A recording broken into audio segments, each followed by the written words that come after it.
आप कितने भी अच्छे कर्म कर लो, लेकिन समाज आपके बुरे कार्यों को ही सदैव याद रखता है।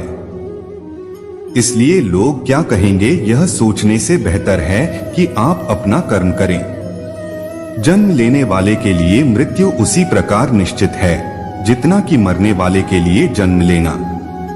इसलिए इस विषय पर शोक मनाना व्यर्थ है। गीता में कहा गया है, जो इंसान किसी की कमी को पूरी करता है वो सही अर्थों में महान होता है। तुम्हारे साथ जो हुआ वह अच्छा हुआ, जो हो रहा है वो भी अच्छा है और जो होगा वो भी अच्छा होगा। गीता के अनुसार जिंदगी में हम कितने सही हैं और कितने गलत हैं यह केवल दो लोग जानते हैं, एक परमात्मा और दूसरी हमारी अंतरात्मा। जीवन का आनंद ना तो भूतकाल में है और ना भविष्य काल में, बल्कि जीवन तो बस वर्तमान को जीने में है। जब तक शरीर है तब तक कमजोरियां तो रहेगी ही, इसलिए कमजोरियों की चिंता छोड़ो और जो सही कर्म है उस पर अपना ध्यान लगा। अर्जुन, तुम भला क्यों रोते हो? तुमने जो खोया क्या वह तुमने पैदा किया था? आज जो तुम्हारा है वह कल किसी और का होगा, क्योंकि परिवर्तन ही संसार का नियम है। किसी का अच्छा ना कर सको तो बुरा भी मत करना, क्योंकि दुनिया कमजोर है लेकिन दुनिया बनाने वाला नहीं। यदि कोई व्यक्ति विश्वास के साथ इच्छित वस्तु को लेकर नित्य चिंतन करता है तो वह जो चाहे वह बन सकता है।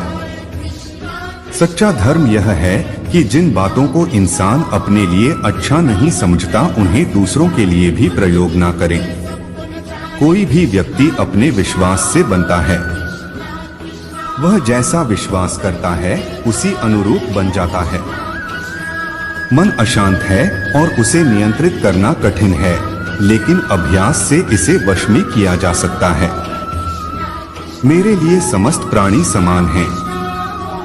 ना तो कोई मुझे अत्यधिक प्रिय है और ना ही कम, लेकिन जो मेरी भक्ति पूरे मन से करते हैं मैं सदैव आवश्यकता पड़ने पर उनके काम आता हूँ। मन की शांति से बढ़कर इस संसार में कोई भी संपत्ति नहीं है। जो मनुष्य फल की इच्छा का त्याग करके केवल कर्म पर ध्यान देता है वह अवश्य ही जीवन में सफल होता है। कोई भी इंसान जन्म से नहीं बल्कि अपने कर्मों से महान बनता है। अपना, पराया, छोटा, बड़ा इत्यादि को भूलकर यह जानो कि यह सब तुम्हारा है और तुम प्रति एक के हो। बिना फल की कामनाएं ही सच्चा कर्म है। ईश्वर चरण में हो समर्पण वही केवल धर्म है। जो व्यक्ति क्रोध करता है उसके मन में भ्रम पैदा होता है, जिससे उसका बौद्धिक तर्क नष्ट हो जाता है और तभी व्यक्ति का धीरे धीरे पतन होने लगता है। गीता में लिखा है, जब इंसान की जरूरत बदल जाती है तब इंसान के बात करने का तरीका बदल जाता है। इस संपूर्ण संसार में अपकीर्ति मृत्यु से भी अधिक खराब होती है। सदैव संदेह करने वाले व्यक्ति के लिए प्रसन्नता ना इस लोक में है ना ही कहीं। जीवन में सफलता का ताला दो चाबियों से खुलता है, एक कठिन परिश्रम और दूसरा दृढ़ संकल्प। जो मन को नियंत्रित नहीं करते उनके लिए वह शत्रु के समान कार्य करता है। कठिन परिश्रम से बचने के लिए व्यक्ति को भाग्य और ईश्वर की इच्छा जैसे बहानों के बजाय चुनौतियों का सामना करना चाहिए। गीता में कहा गया है, कोई भी अपने कर्म से भाग नहीं सकता, कर्म का फल तो भुगतना ही पड़ता है।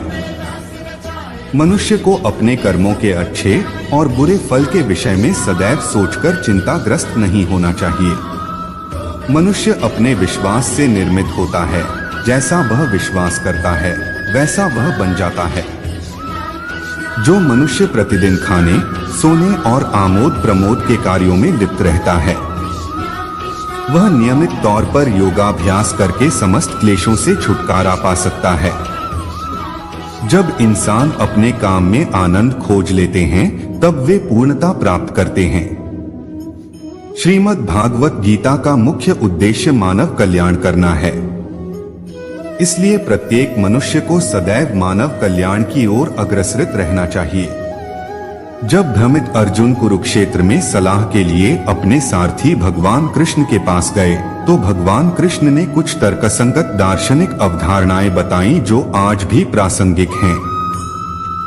भगवद गीता एक महाकाव्य ग्रंथ है जिसमें हमारी सभी समस्याओं का उत्तर है।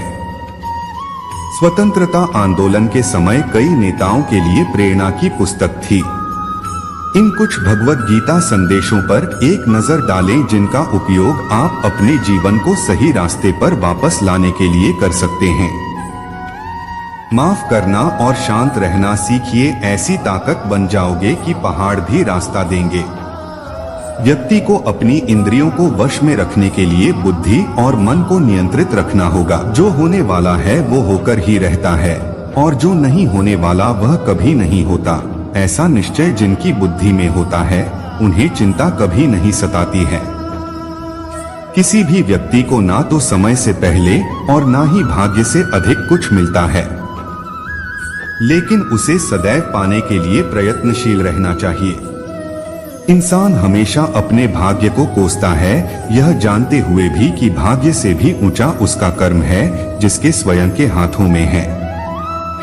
व्यक्ति को आत्मज्ञान के माध्यम से संदेह रूपी अज्ञानता को समाप्त करना चाहिए।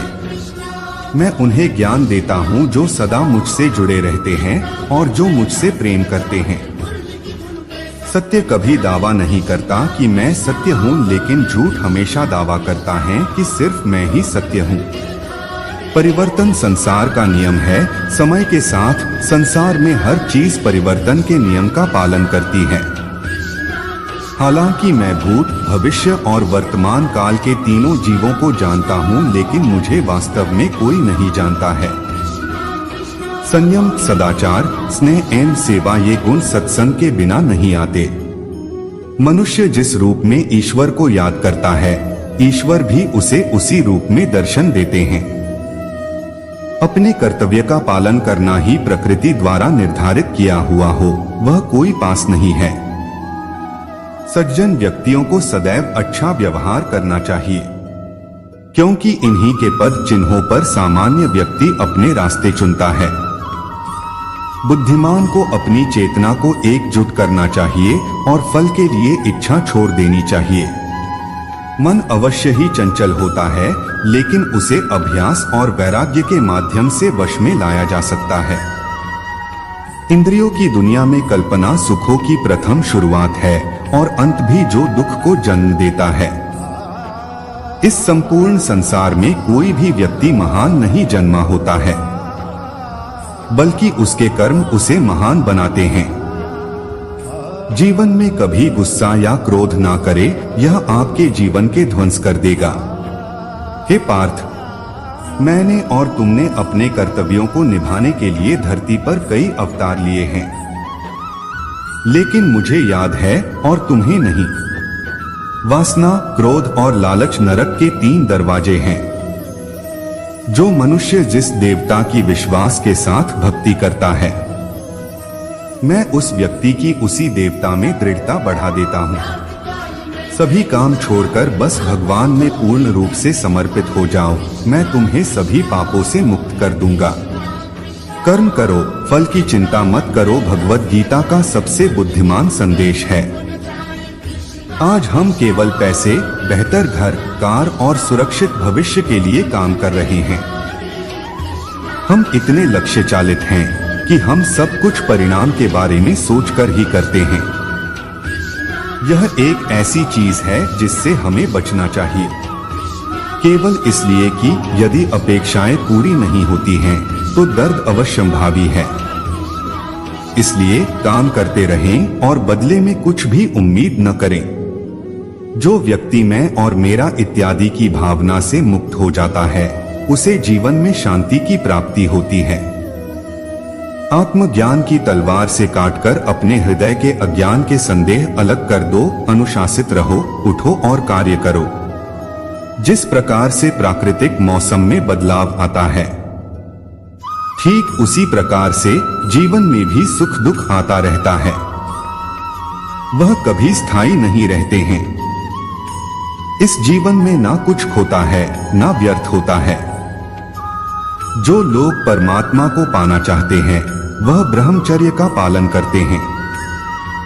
भगवान श्री कृष्ण कहते हैं कि मैं इस संसार की सुगंध हूँ, अग्नि की ऊष्मा हूँ और समस्त जीवित प्राणियों का आत्म संयम हूँ। बुद्धिमान व्यक्ति कभी भी कामुक सुख में आनंद लेते हैं। वह सदैव मोक्ष की प्राप्ति में लगे रहते हैं। वह जो सभी इच्छाएं त्याग देता है उसे शांति की प्राप्त होती है। संपूर्ण संसार में जब अधर्म और पाप बढ़ता है तो मैं धर्म की पुनः स्थापना के लिए धरती पर अवतार लेता हूँ। जैसे अंधेरे में प्रकाश की ज्योति जगमगाती है, ठीक उसी प्रकार से सत्य की चमक भी कभी फीकी नहीं पड़ती। इसलिए व्यक्ति को सदैव सत्य बोलना चाहिए। मैं सभी प्राणियों के हृदय में विद्यमान हूँ। जो व्यक्ति मृत्यु के दौरान मेरा नाम लेता है वह सदैव मेरे ही धाम को प्राप्त होता है। इसमें कोई शक नहीं है। ऐसा कुछ भी नहीं, चेतन या अचेतन, जो मेरे बिना अस्तित्व में रह सकता हो। परिवर्तन ही इस संपूर्ण संसार का नियम है। इसलिए व्यक्ति को कभी अपने वर्तमान पर घमंड नहीं करना चाहिए। जिसने जन्म लिया है उसकी मृत्यु निश्चित है और मृत्यु के पश्चात पुनर्जन्म भी निश्चित है। मनुष्य का संपूर्ण शरीर 5 तत्वों से मिलकर बना है, अग्नि, जल, वायु, आकाश और पृथ्वी। और अंत में उसके शरीर को इन्हीं पंचतत्वों में ही विलीन हो जाना है। व्यक्ति को अपने आप को सदैव ईश्वर को समर्पित कर देना चाहिए। तभी वह दुखों, चिंता और परेशानियों से मुक्त रह सकता है। प्रत्येक बुद्धिमान व्यक्ति को क्रोध और लोभ त्याग देना चाहिए, क्योंकि इससे आत्मा का पतन होता है। तुम बिना किसी कारण के चिंता करते हो और बेवजह ही घबराते हो। तुम तो आत्मा हो, जिसे ना तो कोई मार सकता है और ना ही जला सकता है। यही जीवन की सच्चाई है, जिसे प्रत्येक व्यक्ति को जानना चाहिए। न तो यह शरीर तुम्हारा है और न ही तुम इस शरीर के मालिक हो। यह शरीर 5 तत्वों से बना है, आग, जल, वायु, पृथ्वी और आकाश। एक दिन यह शरीर